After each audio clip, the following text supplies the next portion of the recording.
Berdiri. Salam. Selamat pagi, Sir. Pagi, dulu.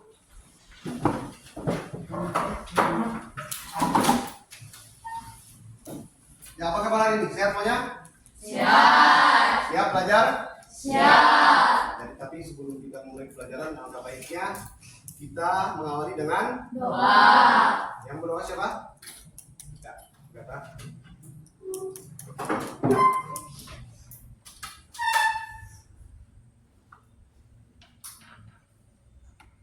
Diri ya. Kita berdoa. Mari kita berdoa. Segala puji syukur dari pada kehadiran punya Bapa, karena bagaimana cinta dan kasih-Mu boleh kami rasakan pada saat ini. Ya Tuhan, saat ini kami akan belajar, biarlah Kau tuntun pembelajaran itu hingga boleh selesai dengan baik. Dalam nama Yesus, haleluya, amin. Jangan dulu. Nah, boleh bangkit berdiri ulang di sini. Bangkit berdiri yang lain tadi. Nah, biar orang yang semangat hari ini, kalian juga membangkitkan rasa nasionalisme. Kita menyanyikan lagu nasional. Ada yang bisa pimpin?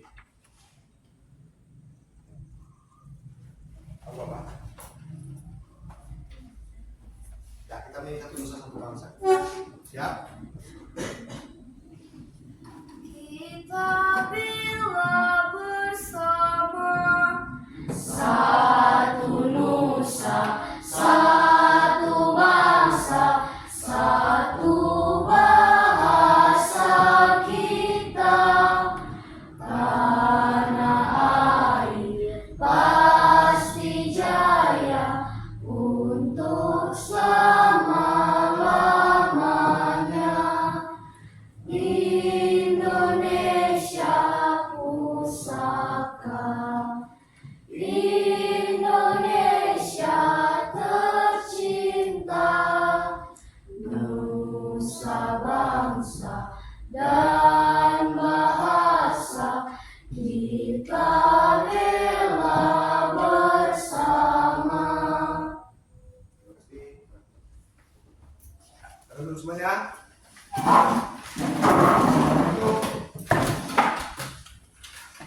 Akan ambil kehadiran dulu seperti biasa. Saya akan menanyakan kira-kira siapa yang hadir hari ini atau ada semua? Ada semua.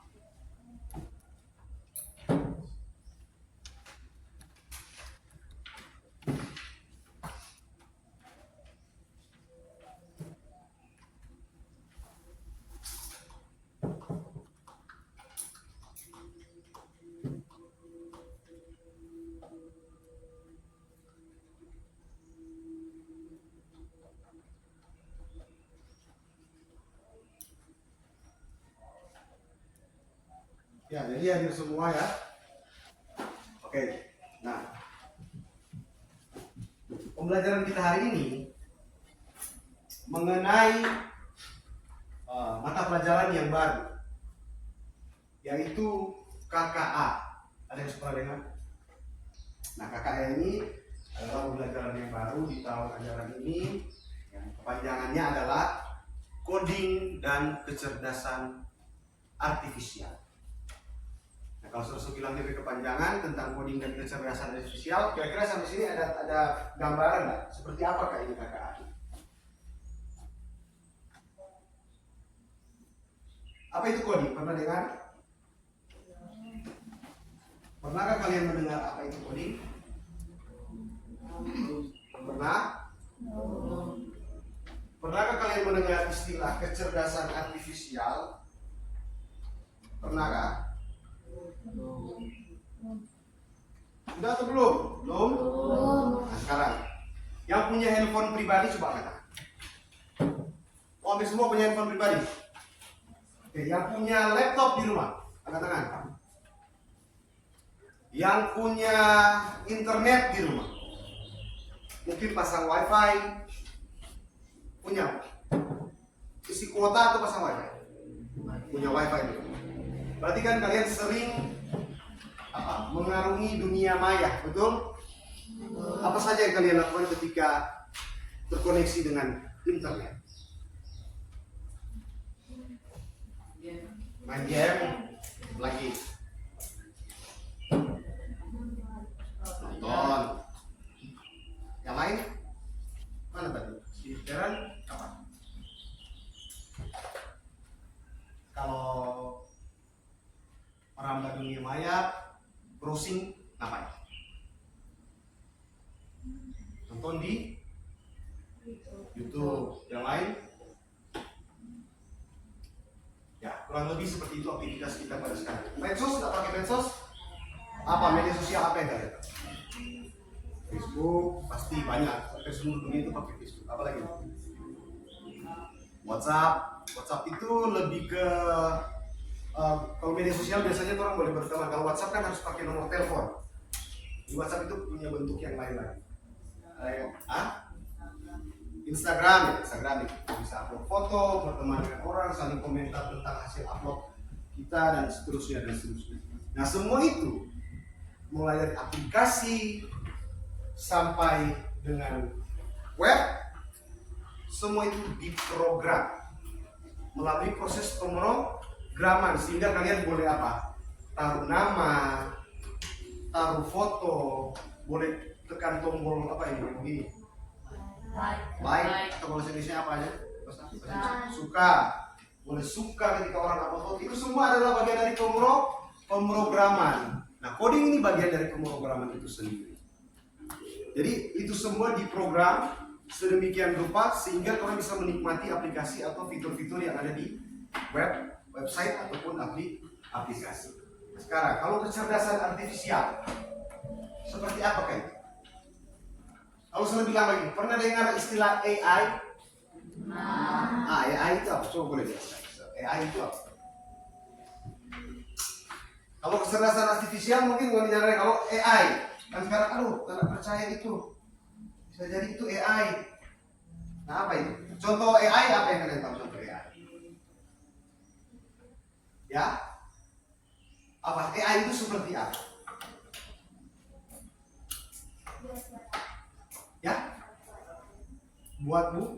Buat-buatan katakan. Menurut dia buat-buatan.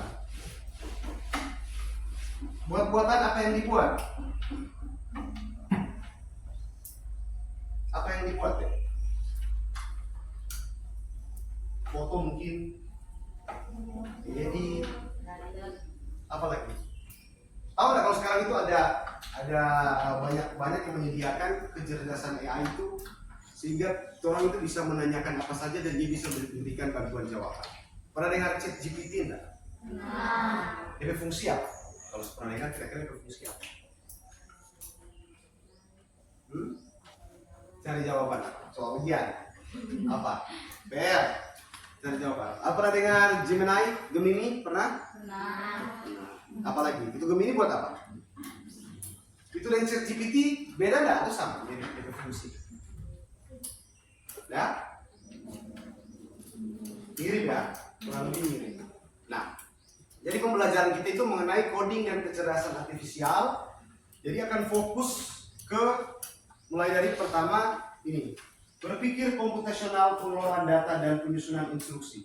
Jadi seperti saya bilang tadi bahwa semua aplikasi atau kecerdasan artifisial aplikasi atau website yang kita pakai, semua itu dia terjadi secara sendiri atau diciptakan manusia?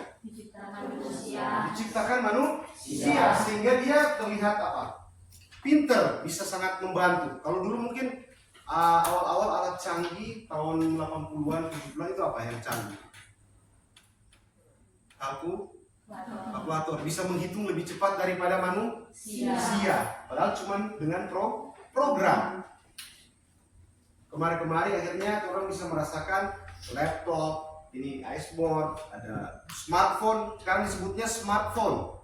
Lalu cuma telepon, sekarang smartphone, telepon pintar karena dia bisa bisa banyak hal, bisa mengambil gambar, bisa apa lagi? Bisa bermain game di situ, komplit dari satu perangkat. Nah, itu pun dilakukan proses coding atau program sehingga dia bisa seperti itu. Jadi caranya seperti apa? Dimana kita sebagai manusia diharapkan kita mampu berpikir komputasional dalam pengelolaan data dan penyusunan instruksi. Jadi ChatGPT sama Gemini sama Grok itu diprogram dulu, dikasih instruksi, dikasih muatan di dalam situ mengenai pola-pola yang sehingga dia bisa familiar dengan pola tersebut, sehingga dia bisa tahu. Pernah buka Google Maps tak? Google Maps itu pernah lihat auto Google Maps lewat? Pernah lihat ada auto kayak auto apa? Kotak begitu warna putih, ada tulisan Google Maps. Pernah lihat nggak dia lewat? Terus di atasnya ada antena kan? Dia pernah lihat. Dia mapping sehingga akhirnya orang bisa nikmati si Google Maps itu. Jadi aplikasi Google Maps ini diinput muatan begitu banyak data mengenai jalan, lorong, tempat, daerah, sehingga akhirnya orang bisa menikmati, sehingga mempermudah kita untuk traveling, jalan-jalan, jadi kita tidak mudah tersesat. Nah, ini caranya seperti apa untuk berpikir komputasional? Oke. Jadi tujuan pembelajaran kita hari ini mengenai KKA adalah pertama, menganalisis suatu masalah menggunakan prinsip-prinsip berpikir komputasional. Kedua, menerapkan dekomposisi, pengenalan pola, abstraksi, dan algoritma untuk menyelesaikan masalah. Terakhir, membuat solusi yang logis dan sistematis. Pengelolaan data dalam kehidupan sehari-hari. Pengelolaan data dalam, kalau kalian itu sehari-harinya, apa yang kalian kelola di kehidupan kalian sehari-hari? Pengelolaan data seperti apa yang kalian lakukan? Ya, berpikir komputasional adalah cara berpikir untuk memecahkan suatu masalah dengan pendekatan logis dan sistematis. Konsep berpikir komputasional erat kaitannya dalam pengelolaan data, terutama dalam konteks data science dan kecerdasan artifisial. Jadi, pengelolaan data itu seperti apa? Pengelolaan artinya apa? Di apa itu kalau diolah? Di-manage, diatur sedemikian rupa sehingga dia boleh terstruktur. Contoh, ini yang ada masih tidur dengan mama papa atau tidur sendiri di rumah? Sendiri. Berarti punya kamar sendiri. Nah, di kamar itu gimana kamar? Berantakan kah atau gimana? Ada tiba-tiba ada panci kah di atas kasur atau gimana? Kamarnya seperti apa? Ditata seperti apa? Diolah seperti apa kamarnya? Bersih salah satu faktor. Di tampilan. Rapi seperti apa? Contoh, ada lemari enggak? Lemari baju? Ada kan? Nah, lemari baju ini semua baju diambil langsung isi lemari baju atau diatur? Oh, ini kalau celana panjang di sini, kalau celana pendek di sini, kalau rok mungkin sini, kalau seragam digantung di sini. Ada enggak gitu? Atau semua yang penting ini semua pakaian, sekali di situ. Atau mungkin ada sebagian orang yang kalau warna hitam semua bajunya, atau kalau warna putih kasih yang sama-sama putih ini di laci kedua mungkin. Kalau yang pakaian dalam taruh di paling bawah, atau cuma sepak campur sama pakaian dalam taruh di jaket, taruh di itu. Seperti apa kira-kira kalau gitu? Kalau nggak ada seperti apa? Diatur nggak baik-baik? Diatur. Apalagi perempuan itu mesti lebih baik lagi peraturannya. Ya. Jadi pengelolaan data dalam kehidupan sehari-hari banyak hal yang orang boleh atur. Jadi di rumah itu, kalau kan data dalam arti ini bukan cuma sekedar data seperti ini, tapi boleh juga lingkungan juga orang atur biar dia tertata dengan baik. Pada materi ini kita akan mengembangkan kemampuan berpikir kritis dengan menerapkan 4 cornerstone berpikir komputasional, yaitu kemampuan dekomposisi, abstraksi, pengenalan pola, dan algoritmik untuk mencari masalah logistik dan menghitung waktu tempuh berkendara mendekati kendaraan sebenarnya dengan langkah-langkah yang terstruktur. Dekomposisi. Coba baca sama-sama. Apa itu? Dekomposisi merupakan proses pemecahan masalah besar menjadi sub-masalah yang lebih kecil sehingga data lebih mudah dikelola. Nah, sehingga data-data ini mudah dikelola. Contoh, mama yang dia pergi pasar belanja itu siapa? Mama pasti buat list apa ini? Belanja. Ya tulis itu nama-nama belanjaan. Kita hari ini mau masak Contoh apa? Apa biasanya? Ayam. Tapi beli ayam, beli apa lagi? Beli apa? Sayur, ayam, baru rempah-rempah, bumbunya, dan seterusnya dan seterusnya. Itu kan di list dulu. Nah, itu pasti tempatnya berbeda, atau jarang ada tempat yang satu dia jual ayam terus sedia langsung dengan bumbu. Pasti beda-beda tempat. Sehingga kamu tinggal lihat, oh data yang ini kayaknya kalau beli tomat, rica, bawang ini ada di satu tempat yang sama, menghemat waktu. Jadi dia mengatur di perut. Oke, kalau untuk item yang ini kesini dulu, item yang ini kesini dulu. Ya, itu kurang lebih seperti itu. Jadi dia berusaha mendekomposisi sebuah masalah yang besar menjadi masalah yang lebih kecil sehingga data mulai dikelola bahwa biasanya kan, oh kalau ini DP barang terlalu jauh, ya mungkin kasih paling akhir, biar sudah dekat, atau boleh singgah waktu pulang gitu. Untuk dekomposisi. Sekarang pengenalan pola. Baca, yuk. Mengidentifikasi pola tujuan untuk menemukan tren data yang dapat memberikan informasi berharga dengan cara mengumpulkan data, pembersihan data, dan diagnostikasi. Pengenalan pola atau nama bahasa Inggrisnya itu pattern recognition.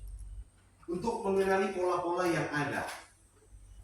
Contoh, Sir juga bisa buat pola peta perjalanan siswa. Contoh, Sir tinggal cari tahu yang rumah berdekatan kira-kira siapa. Oh, yang ini. Nah, jarak atau jalan yang kalian lewati setiap hari yang mana, sehingga nantinya bisa dibuat peta proses keberangkatan siswa dari rumah ke sekolah. Kan sekolah yang kalau terlalu sekolah ini cuma punya satu jalur, pasti semua akan bertemu di paving yang di lorong ini kan. Tapi kan kalau dari yang ada tinggal dari apa di atas ini, apa yang namanya rumah di atas itu? Pemukiman, baru ada yang di pinggir sungai apa? Yang di pinggir sungai apa? Bekasi itu kan, mau bilang di sini Bekasi. Nah, kan beda rute dia. Beda rute. Dia nggak sama orang keluar rumah bangun langsung setapak atau bangun langsung jalan raya, pasti ada belok berapa kali belokan mungkin dia baru tiba di sekolah, tapi yang pasti akan ketemu di depan. Nah, itu pola keseharian. Kok tiba-tiba kok hari ini dia bisa jadi ada yang orang perhatikan tiba-tiba hari ini si Silvanya nggak lewat sini. Kan polanya dia selalu lewat situ tiap jam pulang sekolah, tiba-tiba dia lewat jalur yang lain. Bisa jadi ternyata untuk ke rumah Silvanya punya jalur lebih dari satu. Jadi pengenalan pola ini identifikasi, menemukan tren data yang dapat memberikan informasi berharga dengan cara mengelompokkan data, pembersihan data, dan klasifikasi data. Tadi ada berapa tadi? Baru berapa ini? Dua. Ada dua lagi. Apa kira-kira yang dua? Masih ingat? Tadi kan sudah ada apa? Ini pengenalan pola. Sebelumnya apa tadi? Sebelumnya apa? Nah, ini pengenalan pola ini terbagi dari data yang diperiksa, kemudian diklasifikasikan berdasarkan kategori tertentu berdasarkan faktor yang berperan. Ini ada standarisasi, deduplikasi, outlier, missing values, dan validasi. Ini bagian dari pengenalan pola. Baru ada abstrak. Abstrak. Pernah dengar abstrak, toh? Kata abstrak. Kalau kata abstrak yang kalian pahami seperti apa? Gambar abstrak. Kalau gambar abstrak itu apa maksudnya? Tidak ada jalan yang pasti. Itu gambar abstrak. Tidak ada bentuk mungkin. Tidak ada bentuk. Kalau jalan, tidak ada bentuk yang pasti. Kadang-kadang gambar abstrak cuma terlihat seperti apa? Coretan. Kalau di sini abstraksi yang dimaksud adalah menyederhanakan informasi yang berfokus pada penting dan mengabaikan data yang tidak relevan dalam pengelolaan data tersebut. Yang kita lakukan adalah mengekstraksi fitur-fitur penting dari data mentah yang dapat digunakan untuk analisis lebih lanjut. Jadi katanya kalau ada data itu, orang coba kasih keluarkan hal yang tidak terlalu penting, yang tidak perlu didata lagi, sehingga orang cari cuma di fokus, cuma di inti-inti. Baru yang terakhir adalah algoritma. Algoritma adalah langkah-langkah sistematis yang terperinci untuk menyelesaikan masalah. Sekarang ini, saya contoh. Kalau makan mie instan, ada pernah makan mie instan? Di belakang kemasan ada apa? Di belakang kemasan mie instan ada apa? Komposisi. Kalau komposisi itu dia apa? Bahan-bahan sampai dia terbuat itu mie instan. Baru ada apa lagi? Penjelasan tentang apa? Nah, itu komposisi. Apa lagi? Ada nih ada gambar ada pas apa cara buat, ada step, ada langkah, ada DP langkah. Nah kan mie instan ternyata tidak seinstan itu. Ternyata dia harus dibuka dulu bungkusnya, direbus dulu, ditunggu dulu, baru setelah itu dicampur dengan bumbu yang disediakan, baru baru dimakan, kan? Gitu. Jadi dia harus punya langkah yang sistematis dan terperinci. Harus jelas bumbunya itu diapakan dulu ini. Harus dibuka bumbunya juga. Buka ditaruh. Makanya di step kadang-kadang kalau bikin mie goreng dianjurkan untuk apa? Apa yang paling akhir ditaruh? Bawang goreng ditaruh di akhir. Biar apa alasannya? Biar tetap renyah. Kan dia mau goreng tuh satu orang tuh. Ya, oke. Jadi algoritma ini adalah langkah-langkah yang sistematis dan terperinci untuk menyelesaikan masalah. Oke. Sekarang Ustaz menyediakan kalian ini LKP. Ada yang kalian lakukan adalah tadi kan sudah ada 4 cara. Ada apa? Dekomposisi, pengenalan pola, abstraksi, algoritma. Sekarang kita akan terapkan dalam data yang sudah disediakan. Data apakah itu? Data mengenai apa ini? Apa ini? Kenal? Buku. Perpustakaan sekolah memiliki data buku yang sangat banyak. Data tersebut masih belum tertata dengan baik, sehingga membutuhkan siswa dan guru untuk mencari buku yang mereka butuhkan. Nah ini DP data awal. Nah, karena saya akan bagi kelompok, bagaimana kita akan menerapkan 4 cara dalam berpikir komputasional tadi. Nah kelompok seperti yang biasa, ya. Siapa yang bisa berkelompok ini? Data sama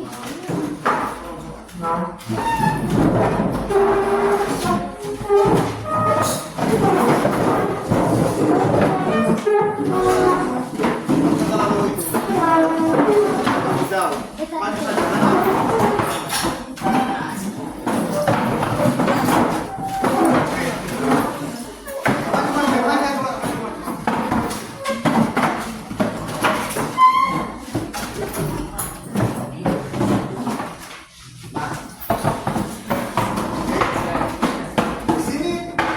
Berapa macam buku kira-kira? Perhatikan dulu. Ada 8. Ada buku-buku apa saja itu? Anak, buat puisi,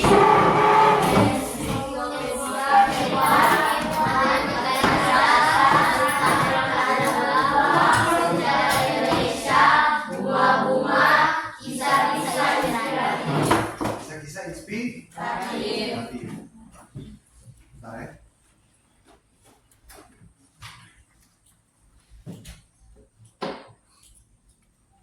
Kelihatan? Ya.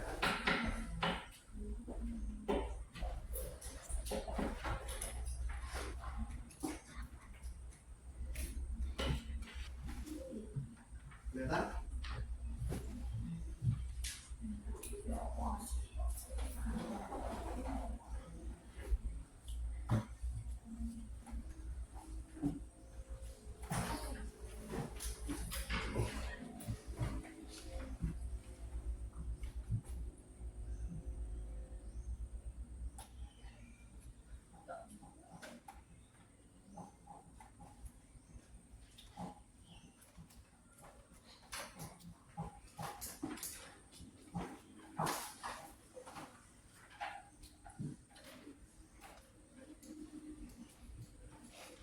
Jadi di situ ada berbagai macam buku. Jadi kita mulai dari apa pertama? Jadi step pertama apa? Step pertama tadi yang bukan yang berpikir komputasional tadi. Yang step pertama apa? Yang dekomposisi ya. Nah, dekomposisi ini kan saya bagikan KPD-nya kosong. Saya minta bagaimana cara mengorganisir data buku perpustakaan agar mudah dicari. Menurut kalian ini sudah rapi atau belum? Sudah rapi atau belum? Kenapa belum rapi? Kalian merasakan bahwa ini apa? Diacak. Nah, kira-kira bagaimana cara mengelompokkan buku-buku yang ada? Baiknya seperti apa? Ya, kasih sendiri-sendiri itu maksudnya apa?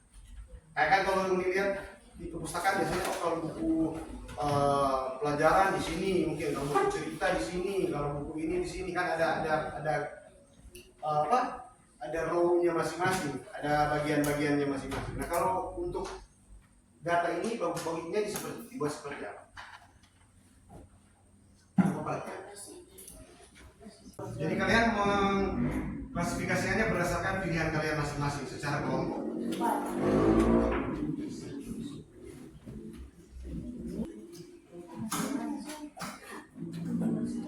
Sudah? Yang di depan ini?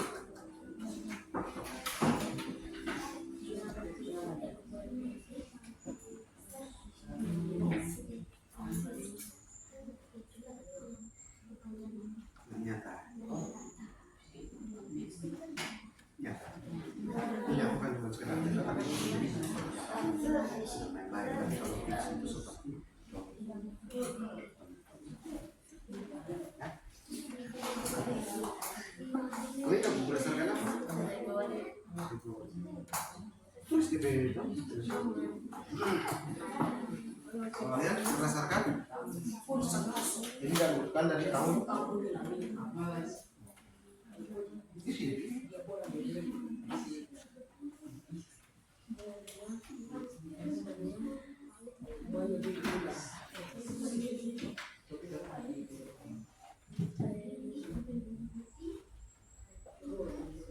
Oke, cukup ya, waktu cukup ya, 20 menit cukup. Sekarang setelah kalian melakukan dekomposisi, kira-kira sudah rapi ya menurut kalian? Sudah rapi? Mudah gak orang menemukan buku yang mereka mau? Jadi bagaimana bisa? Kalau dari sini dikelompokkan berdasarkan apa? Berdasarkan apa ya? Berarti di situ apa? Kategori. Jadi kategori sama interview. Kalau yang kelompok sana? Kategori ini. Nanti sekarang nanti masing-masing akan presentasi. Sudah selesai semua toh? Ya, ya.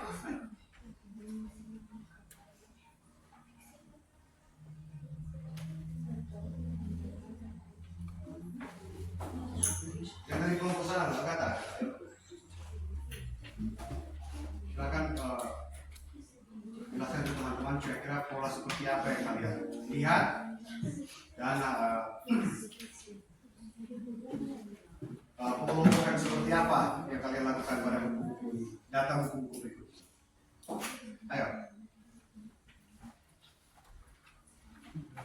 Ayo semua. Seperti apa? Silakan dipaparkan kepada teman-teman.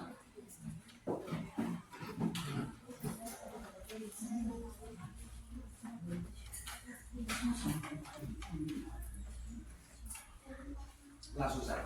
Kami dari kelompok kami melakukan mengelompokkan buku yang ada berdasarkan apa?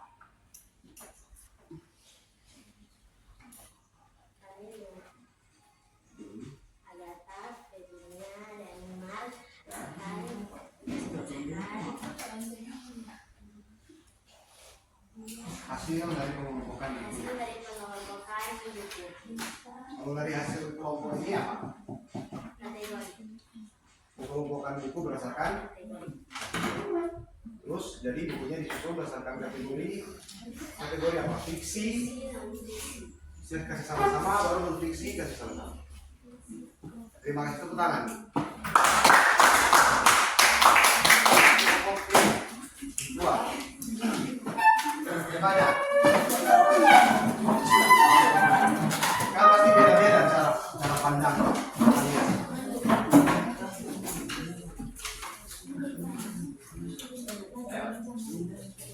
Langsung saja dijelaskan bahwa kelompok kami mengelompokkan data buku ini berdasarkan apa?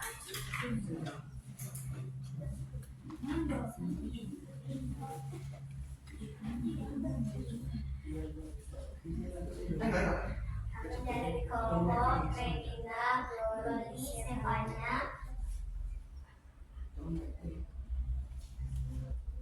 Melaksanakan pengelompokan buku berdasarkan apa?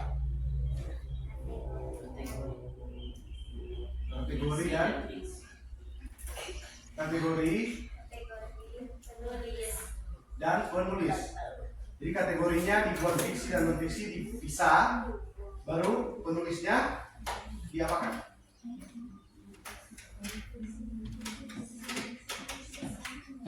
Penulisnya dibuat seperti apa? Diurutkan. Terima kasih, tepuk tangan.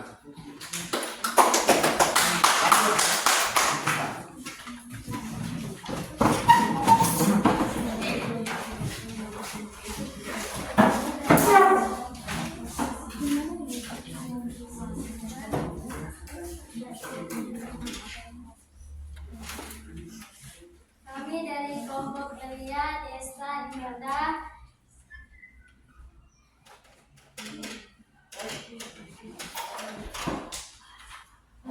Melakukan pengelompokan berdasarkan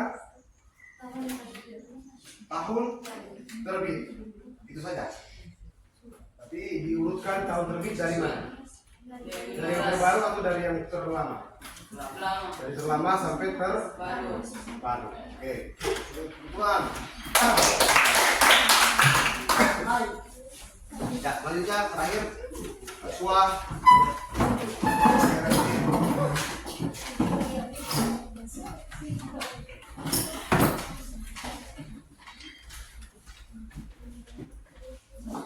Kami dari kelompok Kerentin, Basuang, Maju. Pengelompokan buku berdasarkan Kategori dan tahun terbit. Jadi berdasarkan kategori fiksi dan non fiksi dan juga tahun Terbit. terbit. Mirip tadi, ada yang seperti ini tadi? Oh, salah. Ini kategori dan penulis yang itu kategori. Terima kasih, tepuk tangan. Jadi yang proses komposisi itu yang tadinya masalahnya yang besar, yang beraturan, kita buat menjadi lebih kecil.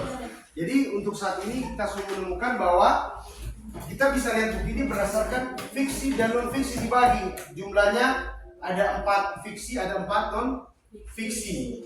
Baru tahunnya diurutkan juga. Mana fiksi yang tahun duluan, mana yang terbaru, gitu. Kalau berdasarkan nama tadi saya tanya, yang kalau berdasarkan nama maksudnya apa? Penulisnya maksudnya dibuat seperti apa?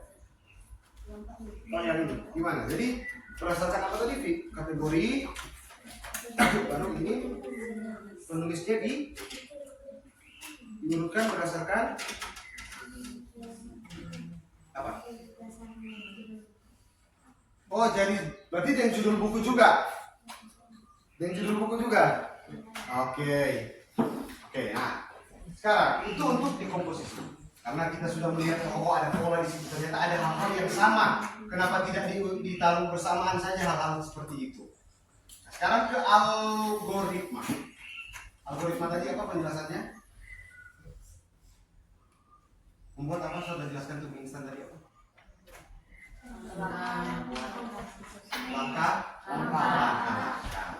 Jadi langkah-langkahnya seperti apa akan lebih mendetail. Jadi contoh, kalau tadi sudah dipisahkan berdasarkan apa? Kategori. Sekarang di yang kolom kedua silakan pisahkan berdasarkan kategori dulu. Berarti ada berapa kategori? Dua, ada apa? Isi. Setelah kalian pisahkan berdasarkan kategori, pisahkanlah urutan buku berdasarkan penulis. Penulis itu dari A sampai Z. Berdasarkan apa? Abjad. Jadi umpama fiksi, tapi di penulisan abjad tidak. Abjad mana yang duluan? Paham nggak sih? Paham. Baru jika penulis yang sama, urutkan buku berdasarkan tahun terbit. Contoh, ada penulis yang sama tidak? Namanya sama, dia punya beberapa buku. Siapa? Coba nama tuliskan. Oh ini apa? Budi Santoso. Budi Santoso, dia membuat buku fiksi ya. Kalau namanya sama, tinggal lihat mana yang lebih dulu berarti berdasarkan apa? Tahun terbit. Ada lagi mau tambahkan? Jadi pertama apa? Atur dulu berdasarkan kategori. Mana yang fiksi kasih sama-sama, baru non fiksi. Baru selanjutnya apa? Penulis. IATP nama berdasarkan abjad. Mana duluan? Kalau Budi dan Maya mana duluan? Budi dan dia dari huruf B. Lalu lanjutkan ke, kalau memang dia punya dua buku yang sama, bukunya diurutkan berdasarkan tahun. Nah setelah itu, kira-kira ada lagi tidak yang masih boleh? Kerjakan. Taruh di kolom di tabel ke sudah. Ya,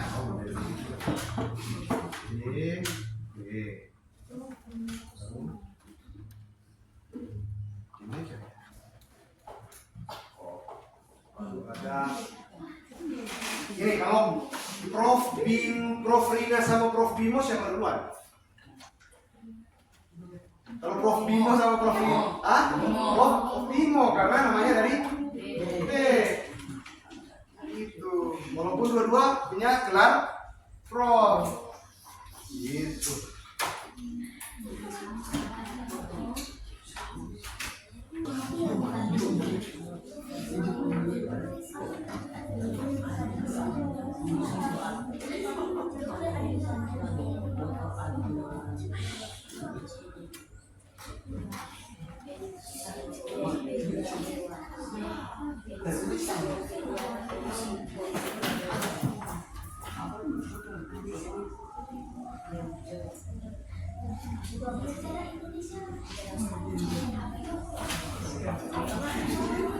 Kan tadi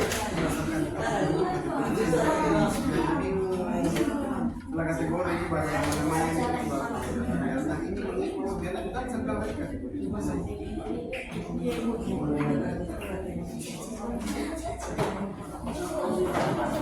sudah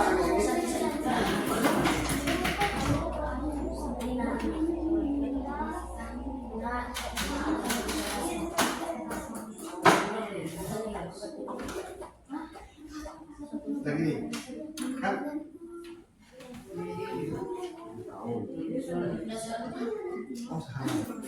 daun hutan atau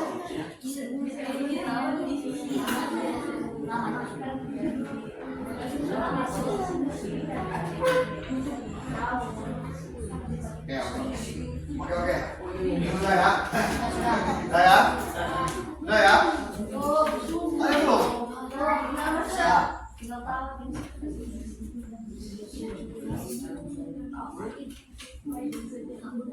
tadi kan pisahkan buku berdasarkan kategorinya.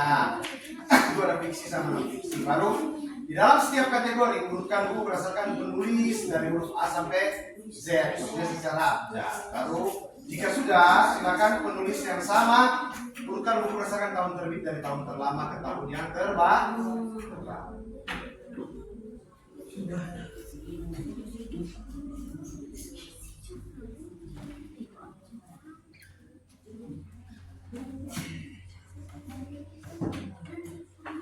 Dan nanti setelah ini LKPD-nya dikumpulkan kembali ya.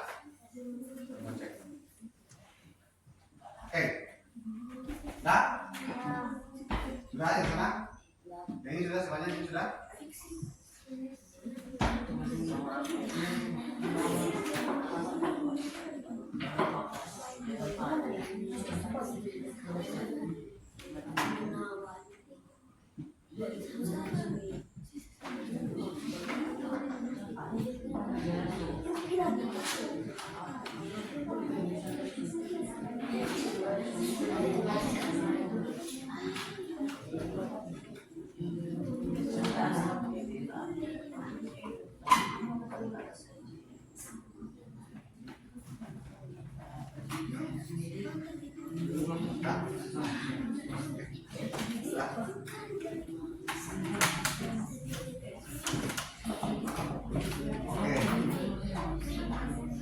Kan sama di atas ini.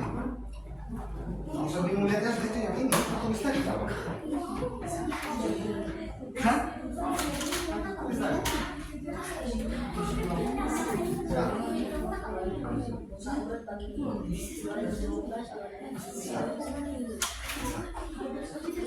Nah, sekarang kita bahas ya. Ya sudah, silakan kumpulkan semua KPD-nya sekarang. Ya.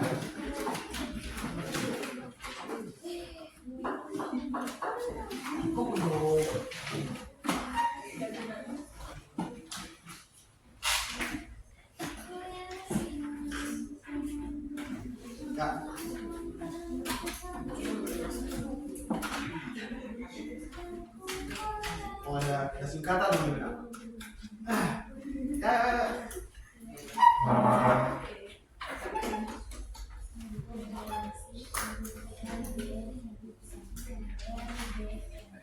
Sekarang jadi kesimpulannya adalah apa? Yang kalian dapat setelah mempelajari mengenai berpikir komputasional ini, kesimpulannya apa? Ada yang bisa? Apa kesimpulan dari melaksanakan pembelajaran berpikir secara komputasional ini? Apa? Membuat orang lebih apa? Selain lebih tahu, mudah pikir atau mudah mengolah data. Sehingga ketika kalian membuat list atau kalian memiliki data yang begitu besar, kalau diperhadapkan dengan data yang begitu besar, awal pertama yang kalian lakukan apa? Membuat dia menjadi lebih kecil. Apa dulu yang dilihat? Oh ini dia punya pola seperti ini. Oh ini sama-sama. Kasih satu kali dulu dorang yang punya kesamaan. Jadi lebih mudah nantinya mau sortir. Kayak kalau di toko, kalau di Indomaret itu bukan orang cuma main taruh-taruh begitu. Oh di lorong ini ada sabun, itu pasti sudah dilakukan apa? Sortir dan pendataan. Sehingga dikasih tahu, tinggal cek, oh ini di sini, ini di sebelah mana, oh ini di sebelah mana. Kalau tanya tuh jual ini enggak? Oh ada. Di mana Pak? Oh di baris sana. Di baris kedua. Kan orang tahu. Sekarang harus melakukan pengolahan data sekalian pun mengorganisir area. Nah sekarang sebelum kita tutup pembelajaran kita, saya ingin kalian itu untuk merefleksikan pembelajaran kita pada hari ini. Ini ada 2 pertanyaan.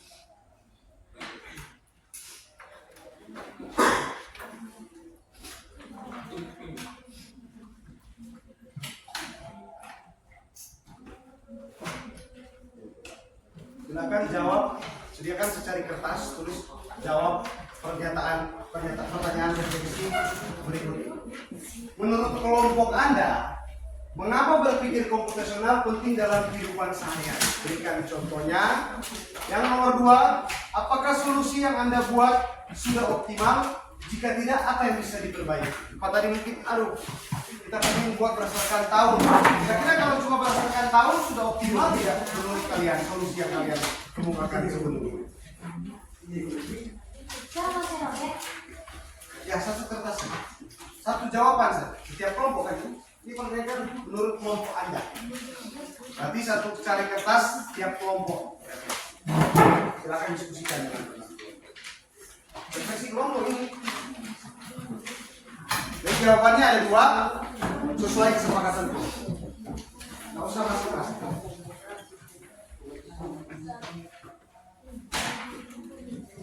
Ya, langsung jawab.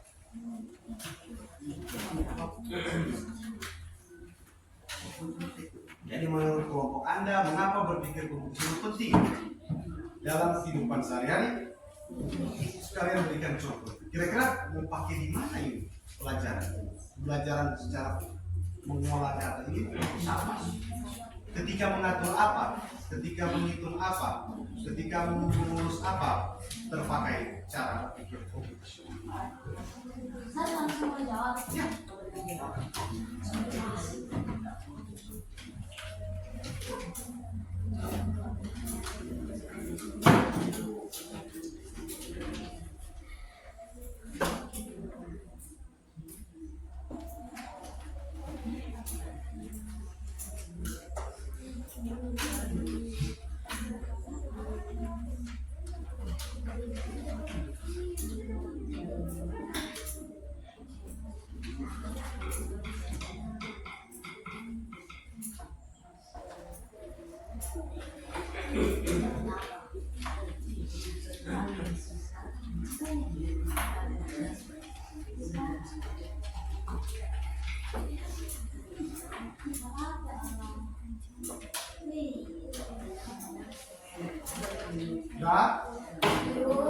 Sudah kumpulkan di depan ya.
Oh, itu nama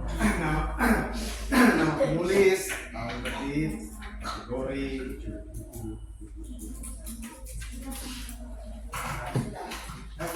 Kalau bangun lo, boleh. Mulai kumpul, masa kumpul. Ayo, biar cepat, biar terlambat selesai. Kalau masih ada jam lain lagi bisa. Satu kertas dari satu kelompok. Tulis kelompok yang tadi, yang nama kelompoknya. Tidak ada pergantian jam lagi, kan? Semua berjumpa. Ayo.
Ya.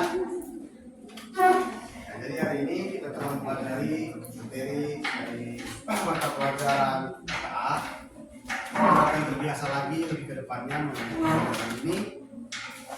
Nantinya saya coba akan mengajarkan kalian bagaimana cara coding mungkin dengan pemrograman yang sederhana, juga mungkin bagaimana cara menggunakan kecerdasan artifisial atau AI yang sementara bertebaran di dunia digital sekarang sehingga kalau bisa manfaatkan itu bukan cuma untuk sekedar dimainkan, tapi juga menjadi hal yang mampu membantu kita dalam membelah. Nah, kita akhiri pembelajaran kita pada hari ini.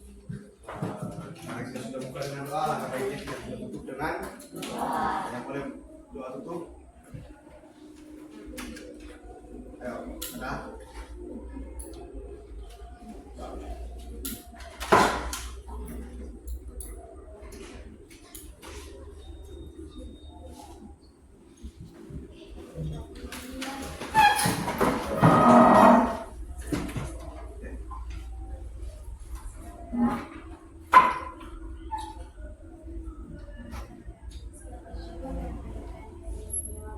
Karena bagaimana cinta dan kasih boleh diberikan yang bersama sebentar lagi akan masing-masing untuk bicarakan sampai bahwa di dalam hati ada Yesus sendiri. Amin. Terima kasih. Salam. Terima kasih, Sir. Terima kasih. Kita ketemu lagi minggu depan ya. Dadah dulu.